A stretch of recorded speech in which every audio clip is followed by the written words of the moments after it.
Sir नमस्कार। नमस्कार sir. Sir क्या नाम है आपका? कृपाराम वर्मा जी। सर कहाँ से आए हैं आप? राजस्थान, श्री गंगानगर जिला, अनूपगढ़ से। सर संत रामपाल जी महाराज जी से जुड़ने से पहले आप क्या भक्ति साधना करते थे? भक्ति साधना सर जी, हम 40 साल से मेरे माता पिता जो राधा स्वामी में जुड़े हुए थे, तो ये भक्ति करने से हमें कोई लाभ नहीं मिला, उल्टा हमें हानि होती रही। धन की हानि, परिवार में झगड़ा, क्लेश, ये करते करते बहुत परेशानी घर में आती थी। इसके बाद क्या हुआ, मेरी शादी हुई। शादी के बाद हमारे जो पत्नी है वो कहने लगी आपको हानि इसलिए हो रही है, आप किसी देवी देवता को नहीं मानते हैं। चलो हमने कहा भी कोई देवी देवता हमने तो अभी तक माना नहीं, ना हमारे माता पिता ने माना। आप भी बता दो कौन से देवता को मानना चाहिए जिससे हमारी ये मानसिक परेशानी दूर हो, ग्रह क्लेश दूर हो। तो उन्होंने कहा जी हम हमारे दादा परदादा सालासर बालाजी को मानते हैं, तो हमारे ऐसी कोई दिक्कत नहीं है, अच्छे से जीवन यापन हो रहा है। तो हमने कहा भी चलो हम ही मान लेते हैं। तो हम भी बालाजी की आराधना स्टार्ट कर दी। ये इस साधना से मैं 5 साल करता रहा, पूर्णा सर जाता रहा पैदल लगातार। इस साधना से करते करते हमारे भक्तमती में क्या हुआ, प्रेत बाधा आने लग गई। इस प्रेत बाधा से मैं दुखी, मेरे बच्चे दुखी और माता पिता दुखी, सभी दुखी होने लगे। सर जब आप लगातार पूजा साधना कर रहे थे सर उसके बावजूद भी आपकी परेशानियां कम नहीं हो रही थी, बढ़ ही रही थी, भूत प्रेत की बाधा आपको शुरू हो गई। तो सर आपको संत रामपाल जी महाराज जी के बारे में कैसे पता चला? संत रामपाल जी महाराज के बारे में मेरे को पता चला जैसे ये समस्या बढ़ रही थी, तो मैं कहीं भगतमती को लेके जाता, पत्नी को लेके जाता, तो उन्होंने क्या मेरे को बता दिया भी आप बालाजी आपको सूट नहीं करते हैं, इसलिए आप रामदेव बाबा को मानो। तो मैं रामदेव पैदल जाने लगा, वहाँ भी कोई परेशानी दूर नहीं हुई मेरी।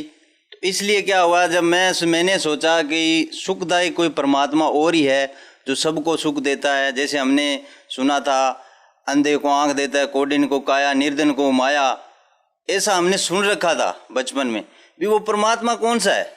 तो इस खोज में मैं क्या करता था, चैनल लगा लेता था, टीवी देखना मेरा शौक़ था, फिल्में वगैरह देखना शौक़ था। तो मैंने सोचा क्यों ना ऐसे संत की खोज की जाए जो परमात्मा के बारे में जानकारी देता हो। तो मैंने जैसे संत रामपाल जी महाराज अपने बारे में आगे लगाते हैं, जगत गुरु तपदर्शी संत रामपाल जी महाराज। मैंने कहा भाई संत जी नाम तो बहुत अच्छा, जगत गुरु जो जगत को ज्ञान देता हो, ऐसा एक संत है जिसका प्रवचन 7:30 से 8:30 तक साधना चलने पर आता। तो मैंने धीरे धीरे वो स्टार्ट किया सुनना। तो इनका मेरे को ज़्यादा समझ नहीं आ रहा था ज्ञान, लगातार मैं सुनता रहा, समझ में नहीं आ रहा। भक्तमती की उधर से परेशानियां बढ़ रही थी, तो कभी सुनना कभी ना सुनना, ऐसे चलता रहा। लगातार 1 साल तक मैंने ये ज्ञान समझा। ज्ञान समझने के बाद मैंने पत्नी को बोला यहाँ पे कुछ ना कुछ है, जो भगत बताते हैं हमारी प्रेत बाधा दूर हो गई, और ये संत जी बताते हैं जैसे भी पूर्ण परमात्मा कबीर साहब हैं, क्यों ना हम चलें। तो मैं 20 अगस्त 2013 को मेरे परम गुरु संत रामपाल जी महाराज के शरण में गया बरवाला, जहाँ पे जाके मैंने नाम दीक्षा ली। सर संत रामपाल जी महाराज जी से नाम दीक्षा लेने के बाद आपको क्या क्या लाभ मिले? लाभ तो बहुत हैं सर जी, वैसे मैं 1-2 लाभ बताना चाहूँगा। जैसे मैंने बताया आपको भी, भक्तमती को मेरे को प्रेत बाधा थी जो कि समाप्त हो चुकी है, और मेरा जो बार बार एक्सीडेंट होता था वो भी बिल्कुल समाप्त होता है। 7 साल हो गए अब तक कोई एक्सीडेंट नहीं है, किसी बाइक से नहीं मेरा एक्सीडेंट हुआ ना, और मेरे को कोई जिस तरह से मैं बीमारी से परेशान था वो भी बीमारी मेरे पास नहीं भटकी अभी तक। क्या आप कोई नशा भी करते थे? नहीं सर, जैसे मैंने आपको बताया कि हमारे राधा स्वामी से जुड़े हुए थे, तो नशे वाली चीज़ तो कभी मैंने छुई नहीं थी। सर संत रामपाल जी महाराज जी के अनुयायी ये दावा करते हैं कि जो सालों से नशा कर रहे थे वो उनसे नाम दीक्षा लेते ही नशा छोड़ देते हैं। तो सर हम आपसे जानना चाहेंगे कि इसके पीछे क्या कारण है?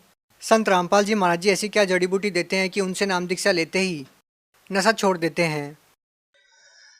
मेरे परम पूज्य गुरु संत रामपाल जी महाराज दवाई नहीं देते हैं, वो नाम मंत्रों का जाप देते हैं। जो हमारे अंदर, शरीर के अंदर इन देवी देवताओं के कमल बने हुए हैं, उन मंत्रों के जाप करने से वो देवी देवताओं के कमल खुल जाते हैं। इस तरह से उनको क्या है, जो नशे बीड़ी सिगरेट पीते हैं उनसे बदबू आने लग जाती है और वो अपने आप त्याग जाते हैं। सर आप भगत समाज को क्या संदेश देना चाहेंगे? भगत समाज को मैं यही संदेश देना चाहता हूँ कि मानव जन्म दुर्लभ है, मिले न बारंबार, जैसे तरबत से पत्ता टूट गिरा भौर न लगता डार। तो ये मानव जन्म 84 लाख योनियों के बाद मिलता है। हम अन्य देवी देवताओं की पूजा करके जैसे कि इस मानव जीवन को गाल जाएंगे और गलत साधना करके मानव जीवन बर्बाद कर जाएंगे।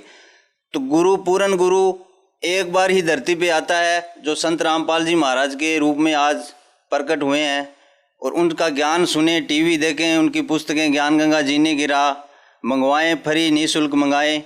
ज़्यादा जानकारी के लिए साधना चैनल पर सत्संग आता है 7:30 से 8:30 तक, जिस पे फ़ोन नंबर दिए गए हैं। निःशुल्क पुस्तक मंगा के आप ज्ञान को सुन सकते हैं। जी धन्यवाद। धन्यवाद।